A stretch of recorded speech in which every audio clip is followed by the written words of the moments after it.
mendapat penolakan dari pemerintahnya Pak Ya, dengan kegiatan ini. Ini gimana Pak?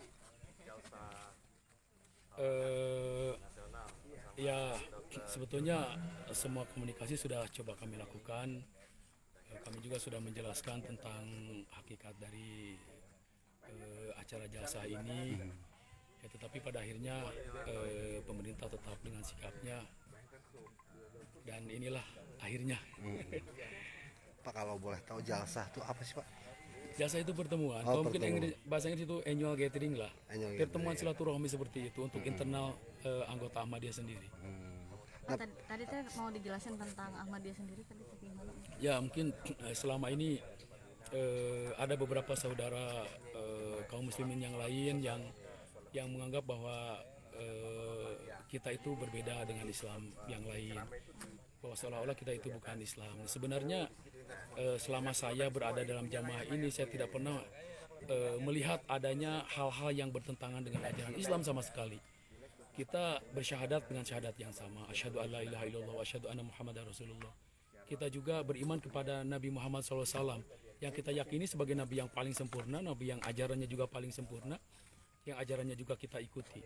Bahkan di dalam Ahmadiyah itu, kita itu diwajibkan setiap hari membaca sholawat untuk Rasulullah SAW. Jadi adanya tuduhan-tuduhan bahwa nabinya lain dan sebagainya itu sama sekali tidak benar. Bahwa kita juga sama-sama mengikuti Rasulullah SAW, bahkan kita meyakini dan mengimani bahwa seluruh apapun yang disabdakan oleh Rasulullah SAW itu adalah benar. Kalau itu tentang apa yang akan terjadi di akhir zaman misalkan, kita juga percaya sabda itu benar. Jadi insya Allah bahwa kita sangat mencintai Rasulullah SAW. Kemudian kita mengamalkan semua rukun Islam yang 5, juga kita juga mempercayai rukun iman yang sama. Hanya kalau ada satu dua masalah perbedaan tentang satu tafsir, yaitu hal yang wajar dalam beragama. Bahkan Rasulullah SAW sendiri kan sudah menyatakan bahwa Islam itu akan terpecah ke dalam 73 golongan dan semuanya Rasulullah katakan Islam gitu.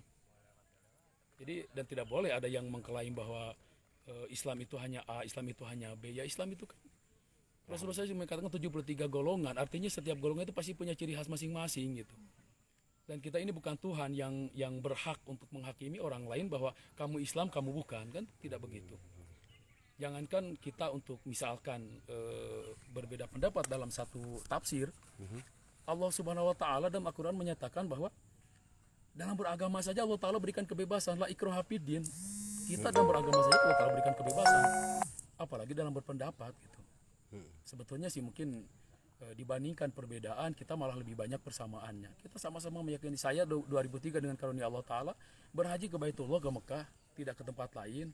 Ini kan ada kan fitnahan-fitnahan seperti itu, hajinya kadang ke Kajian atau ke Parung katanya. Padahal itu tidak benar sama sekali. Saya haji 2003 itu ke Mekah juga sama. Kawan-kawan saudara-saudara yang lain juga sama ke Mekah. Nah ini kitab suci yang kita gunakan sampai saat ini. Sejak saya berada di dalam jamaah ini, ada tetap Al-Quran. Tidak pernah saya menemukan ada kitab suci lain selain Al-Quran. Bahkan kita meyakini bahwa Al-Quran itu adalah petunjuk yang paripurna untuk seluruh umat manusia. Bukan hanya untuk orang Arab, bukan hanya untuk orang Indonesia.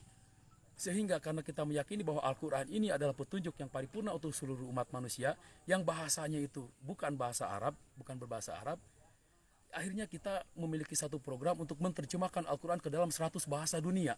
Supaya Al-Quran ini, pesan Al-Quran ini, hukum-hukum yang ada di dalam Al-Quran ini, ajaran Al-Quran ini tersampaikan kepada seluruh umat manusia. Masalah mereka mau terima atau tidak kan itu urusan mereka dengan Tuhan ya. Tetapi usaha kita untuk membumikan Al-Quran agar tujuan dari diturunkannya Al-Quran sebagai kitab suci umat manusia di akhir zaman itu bisa terwujud. Ya kita terjemahkan ke dalam 100 bahasa. Jadi aneh kalau mengatakan, kan ada ya tuduhan kitab suci Ahmadiyah itu tazkirah. Selama saya berada di jamaah ini sama sekali itu tidak benar, itu fitnah belaka, itu tidak benar sama sekali. kalau Lahore itu apa sih Pak? Itu mungkin nama kota sebetulnya Lahore itu. Jadi ada orang-orang yang waktu itu mereka memisahkan diri dari jamaah ini, bertempat di Lahore, jadi namanya Ahmadiyah Lahore gitu. Ahmadiyah Ya. Lahore. Lebih ke identitas tempat aja berarti. Ya, identitas tempat, dan mungkin ada beberapa perbedaan pandangan lah dengan jamaah Ahmadiyah yang sebenarnya itu.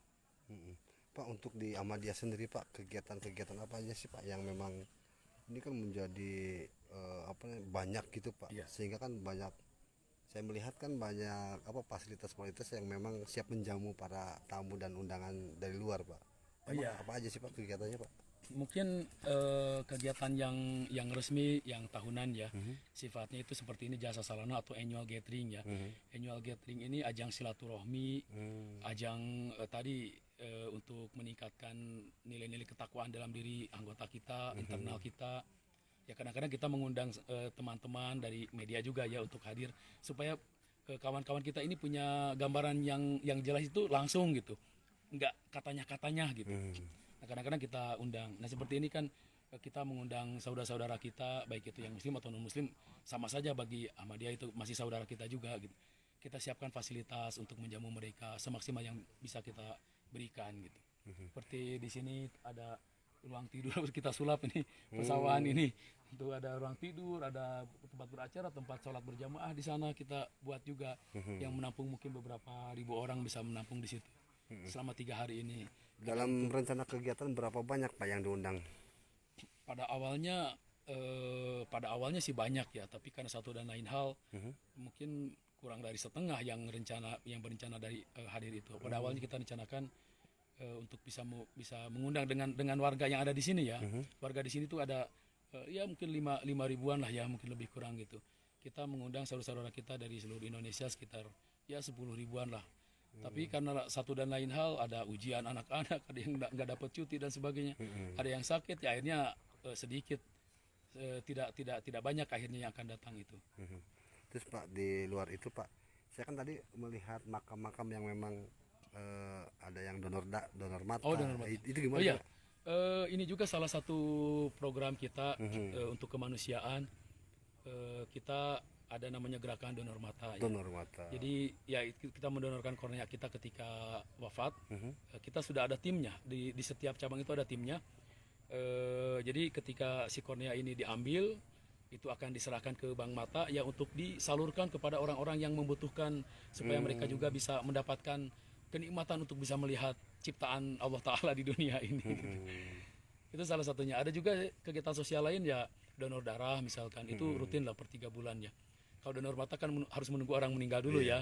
Biasanya nggak mau duluan itu. Iya. Tapi kalau donor darah biasanya kita per 3 bulan itu rutin. Dan itu dilakukan di seluruh Indonesia. Jadi sekali kita melakukan donor darah itu bisa di 30-40 titik serentak. Hanya kadang-kadang ini kurang terekspos di media ya. Karena kita ya berbuat baik saja gitu. Mungkin dengan bantuan rekan-rekan dari media. Dengan melibatkan puskesmas atau medis? PMI biasanya, kita bekerja sama dengan PMI. Untuk donor mata gimana? Punya ada tim medis tersendiri? Ada, kita melatih anggota-anggota kita untuk melakukan eksisi kornea mata. Karena kan kalau menunggu datang dari pusat misalkan, ya mungkin secara medis sudah tidak bisa diambil gitu. Betul. Jadi kita di cabang-cabang itu kita latih mereka untuk bisa melakukan eksisi sendiri, operasi kecil lah untuk mengeluarkan kornea mata ini. Banyak sebetulnya kegiatan sosial kita ada, biasanya kita di daerah-daerah yang susah air, kita bikin sumur bor ya di sana dengan semua biaya dari kita untuk masyarakat. Kita bikin ya bakti sosial dan sebagainya. Terus Pak Rahmat, kalau boleh tahu sejarahnya gimana sih Ahmadiyah itu Pak? Sekilas saja, kilasan. Ahmadiyah ini secara resmi pertama kali didirikan. Betul. Itu mungkin sudah 130 tahun lebih ya. 130 tahun. Berawal dari pendiri Ahmadiyah yaitu Hadrat Mirza Ghulam Ahmad. Beliau mendirikan jamaah ini. Ya sekarang sudah lebih daripada 135 tahunan lah sudah berdiri. Sedangkan di Indonesia sendiri, Ahmadiyah secara resmi mulai berdiri itu dari tahun 1925. Secara resmi berdiri. Kemudian diakui oleh dalam SK Menteri Kehakiman tahun 53. Jadi secara organisasi Ahmadiyah ini organisasi yang legal, organisasi yang tidak terlarang, organisasi yang legal. Kan kita juga setiap tahun memperbaharui di verifikasi ya, Pak. Kemudian berkenaan dengan tujuan didirikannya Ahmadiyah itu yuhyidin wa yuqimus syariah, untuk menghidupkan kembali agama Islam dalam hal ini dan juga menegakkan syariat. Jadi bukan agama baru, bukan ajaran yang baru. Ini langsung pendiri Ahmadiyah yang menyatakan bahwa berdirinya Ahmadiyah ini ya untuk yuhyidin wa yuqimus syariah, supaya agama Islam ini hidup kembali dan syariat ini tegak kembali, tidak ada yang lain gitu. Sehingga kalau ada yang mengatakan Ahmadiyah ini adalah berbeda dari Islam, ya menurut saya mungkin pandangan pribadi saya, mereka pasti belum melakukan penelitian yang objektif tentang Ahmadiyah gitu. Baru katanya. Itu baru katanya mungkin. Nah berarti Pak Rahmat ini di asli Kuningan, Pak? Saya di sini karena jadi ketua panitia di sini, jadi saya hadir di sini. Tapi ya kakak saya ada di sini juga. Asli mana, Pak, berarti? Saya kalau kelahiran Sukabumi, tapi kalau leluhur saya dari Kuningan juga gitu. Oh, asli Kuningan berarti. Leluhur saya yang asli Kuningan. Saya lahir di Sukabumi ya. Berarti Jadi kalau misal jadi rencananya ada berapa umat Pak yang datang? Ya mungkin tadi kalau ya sekitar 7 ribuan atau 7-8 ribuan lah mungkin ya, kalau semuanya lancar ya, Selama 3 hari Bu. selama 3 hari ya. Dan ini juga pada awalnya ya akan dihadiri oleh tokoh-tokoh nasional, banyak sekali tokoh-tokoh nasional, baik itu dari pemerintahan, dari akademisi, dari rekan-rekan NGO, dari ya termasuk dari tokoh-tokoh Kuningan, tokoh-tokoh Cirebon yang akan datang juga memberikan sambutan-sambutan dalam acara ini. Dan secara ini sebetulnya sudah banyak yang memberikan, yang hadir dalam jasa-jasa kita di tempat lain, para tokoh-tokoh ini. Pak, artinya dengan penolakan dari pemerintah untuk mungkin bagi pemerintah seharusnya hak-hak warga negara itu tidak dibeda-bedakan gitu. Kita ini memiliki hak yang sama di depan hukum gitu. Tidak ada warga negara kelas 1, kelas 2 semuanya itu sama gitu. Tidak ada diskriminasi. Tidak ada diskriminasi. Ya kalau saya mengatakan mungkin ya ini semacam persekusi terhadap hak-hak konstitusi warga Ahmadiyah. Karena keberadaan Ahmadiyah itu legal secara hukum, kegiatannya pun dilindungi oleh Undang-Undang Dasar, lalu dilarang. Nah sebenarnya yang melanggar hukum siapa gitu? Kan tinggal kembalikan saja pertanyaan itu. Itu ya meskipun itu tidak kami ungkapkan gitu. Tapi kan sebagai orang yang berakal kita pasti bisa memahami hal itu gitu. Sebenarnya yang melanggar hukum itu siapa? Kita dilindungi undang-undang, organisasinya legal, kita beracara di tempat sendiri, acaranya tidak mengandung unsur makar sedikit pun, acaranya tentang persaudaraan, tentang cinta kasih, tentang perdamaian, tentang bagaimana Islam ini dinampakkan seramah mungkin kepada umat manusia, dinampakkan sebagaimana Rasulullah rahmatan lil alamin, sebagai wujud kasih sayang untuk alam semesta, itu kita wujudkan. Lalu masalahnya di mana gitu? Nah, itu saja sih, mungkin tentu sebagai orang yang terlibat langsung untuk adanya program ini, acara ini, ya tentu saya secara pribadi sangat-sangat menyesalkan hal ini harus terjadi. Sekiranya setiap orang itu bisa berpikir objektif, saya yakin hal-hal semacam ini tidak harus terjadi gitu. Kita ini kan negara yang berbineka tunggal ika. Kita ini negara yang mengakui Undang-Undang Dasar 45 sebagai landasan bernegara kita. Ya kalau kita tidak mau menjalankan itu, artinya kita harus mengganti Undang-Undang Dasar dong. Dan KTP-nya juga KTP Islam ya Pak? Oh jelas, KTP Islam.